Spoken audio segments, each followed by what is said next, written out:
Digitaliano è il neologismo che la Confartigianato del Veneto ha voluto utilizzare per l'edizione 2017 di E-Convention, la convention delle categorie che raggruppano tutti i mestieri in cui si organizzano gli artigiani soci della Confartigianato,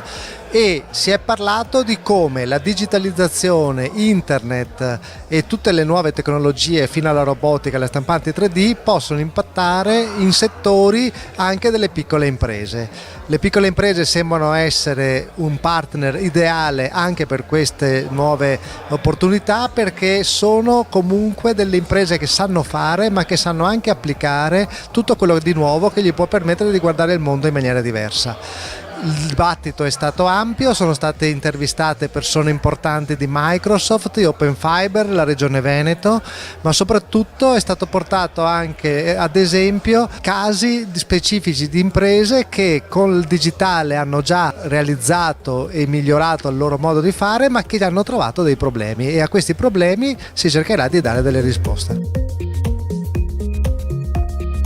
Agostino Bonomo, presidente Confraternita Imprese Veneto. Digitaliano è il neologismo che avete coniato per questa convention 2017 delle categorie, perché il digitale è il futuro delle imprese artigiane, però bisogna aiutarle. Bisogna aiutarle, e credo che mai così questo slogan sia stato coniato in maniera giusta, perché lo dobbiamo applicare ai nostri territori e dobbiamo applicare questa rivoluzione industriale, perché è veramente una rivoluzione che deve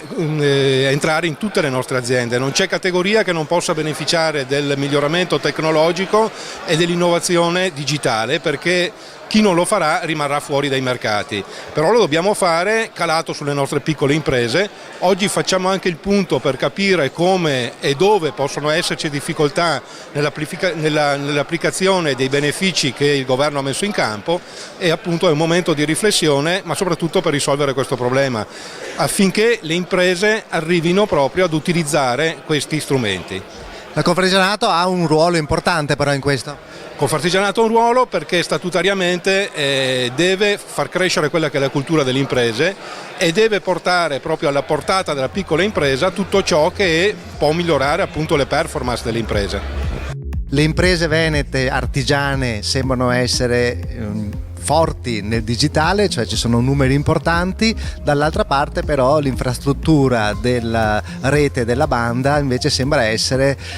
portare il Veneto verso i piani bassi, diciamo, della classifica. Il nostro studio evidenzia appunto il forte dinamismo delle imprese artigiane digitali, le quali stanno supportando il sistema delle imprese ma anche il sistema delle famiglie ad affrontare le sfide della nuova rivoluzione digitale. Oggi anche all'interno di una casa abbiamo moltissimi oggetti che sono connessi in rete, e quindi c'è bisogno anche di un'assistenza specializzata. Da questo punto di vista le imprese artigiane digitali hanno mostrato una forte crescita sia nell'ultimo anno che negli ultimi 5 anni,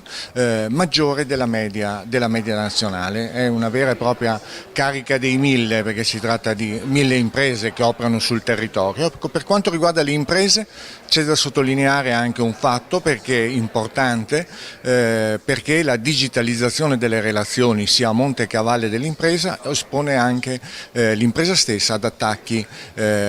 informatici. Ecco quindi che questo sistema di servizi fatto da imprese artigiane possono tutelare maggiormente il sistema imprenditoriale veneto. E per quanto riguarda invece la classifica del Veneto rispetto alla connessione? Esatto, per quanto riguarda invece la banda larga abbiamo evidenziato la presenza di un gap. L'Italia in media è in ritardo rispetto all'Europa per quanto riguarda il collegamento a banda larga veloce, e il Veneto è in ritardo da questo punto di vista, l'abbiamo evidenziato, c'è ancora un gap da recuperare. Teniamo conto che la banda larga è un fattore di competizione molto importante, pensiamo per esempio a tutte le zone di montagna, le quali potrebbero sviluppare attività di servizio e attività anche connesse con l'attrazione turistica, ma necessitano ovviamente di connessioni in banda larga, e questo ovviamente è un fattore, è un gap infrastrutturale che va assolutamente recuperato. Noi abbiamo interessato quasi 700 imprese nel nord Italia, un'impresa su 5 adotta adotta una delle diverse tecnologie legate all'industria 4.0, quello che emerge è che c'è una motivazione non tanto tecnologica quanto di mercato, quindi strategica nell'investire. Chi investe abbiamo visto che ha dei ritorni economici positivi e c'è una tenuta anche da un punto di vista dell'occupazione, quindi o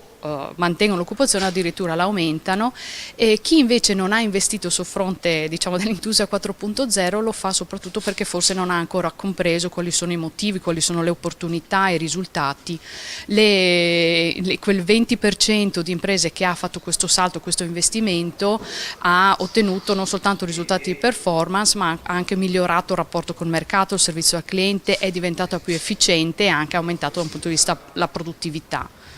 E di questo 20% la quota delle piccole e microimprese non è banale. Assolutamente no, un dato molto interessante è che il 40% delle imprese che abbiamo intervistato che adottano le tecnologie sono piccole imprese, si arriva quasi al 60% se andiamo a prendere anche le microimprese, quindi non è assolutamente un percorso né eccessivamente costoso e né soprattutto appannaggio solo delle grandi imprese. Le piccole imprese sono protagoniste, devono avere ben chiaro qual è la tecnologia che è più adatta a loro, e quindi poi abbiamo visto delle differenze settoriali, per cui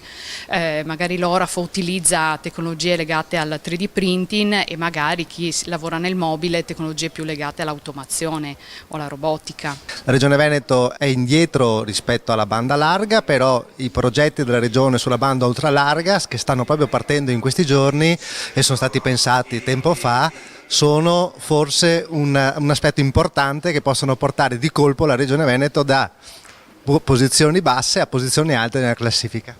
Sì, allora posso dire già innanzitutto in anteprima che proprio il primo cantiere partiranno proprio lunedì prossimo, tant'è vero che saremo nella provincia di Rovigo a inaugurare il primo cantiere della fase 0. Il progetto banda ultralarga, essendo noi del Veneto, siamo in anticipo rispetto anche ad altre regioni perché siamo i primi che stiamo partendo, sono divise in 3 fasi fondamentalmente, di cui c'è la fase 0 che sta partendo proprio in questi giorni e con cadenza di 60 giorni una dall'altra partiranno con conclusione entro il 2020. È un elemento fondamentale soprattutto in questa novità dell'agenda digitale che la Regione Veneto deve essere un'infrastruttura abilitante, e la prima infrastruttura abilitante è effettivamente la banda ultralarga di questo progetto. Microsoft è un colosso mondiale dell'informatica e del digitale. Voi siete ospiti di questa convention delle categorie e si parla di artigianato. Microsoft le vede le piccole imprese italiane o guarda troppo in alto? No, assolutamente, noi vediamo le piccole e medie imprese, le vediamo anche le microimprese offrendo soluzioni che sono in grado sia di essere adottate dalle grandi organizzazioni che dalle piccole. Parliamo ad esempio di soluzioni legate al mondo del cloud computing, di cui si parla tanto, abbiamo proprio dei pacchetti, delle offerte proprio per le piccole imprese, e soprattutto abbiamo un network di partner che è importantissimo, di organizzazioni, anch'esse piccole e medie imprese, che sono in grado di assistere nell'implementazione di determinati progetti tutto il territorio italiano, e questa è una cosa fondamentale. Offriamo delle soluzioni sia per la gestione dell'impresa, della produzione, dei processi produttivi, sia per la gestione della collaborazione all'interno dell'organizzazione, ma soprattutto una delle cose fondamentali, sappiamo bene che oggi a breve, l'anno prossimo, ci sarà un cambiamento fondamentale sulle regole della data protection, relative alla data protection, quindi dalla gestione del dato e dell'informazione. Abbiamo proprio delle soluzioni che sono già compliant con tutte le normative europee, che possono essere adottate da subito anche da imprese piccole e medie o microimprese, per essere subito compliant quindi con le normative europee.